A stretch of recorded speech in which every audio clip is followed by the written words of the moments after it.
बघा ना, बाप्पांच्या आगमनाचा आनंद आणि बाप्पाचं जाण्याचं दुःख आपल्या सर्वांनाच असतं.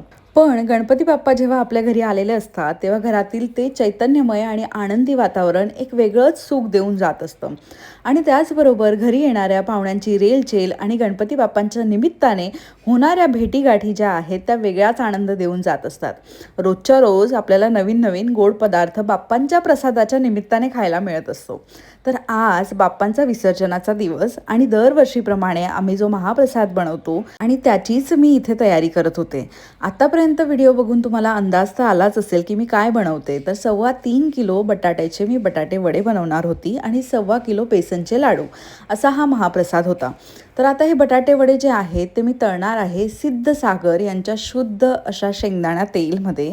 तर हा 5 लिटरचा कॅन जो आहे तो मी Amazonवरून परचेस केला होता. जर तुम्हाला याची लिंक हवी असेल तर कमेंटमध्ये लिंक असं टाईप करून पाठवा, तुम्हाला लिंक मिळून जाईल. खरं तर बटाटे वडे हे सगळ्यांच्याच आवडीचे असतात. असं कोणीच नसेल की ज्याला बटाटे वडे आवडत नसतील. आणि त्याचबरोबर बेसनचे लाडू जे आहेत त्याची रेसिपी मी ऑलरेडी शेअर केली आहे. त्याचे व्हिडिओ जे आहे तुम्ही माझ्या Instagramच्या आधीच्या व्हिडिओजमध्ये बघू शकतात. जर तुम्हाला हा व्हिडिओ आवडला असेल तर नक्की लाईक करा, शेअर करा आणि कमेंट करा. आणि तुम्ही देखील असा महाप्रसाद बनवता की नाही हे मला कमेंटमध्ये नक्की सांगा.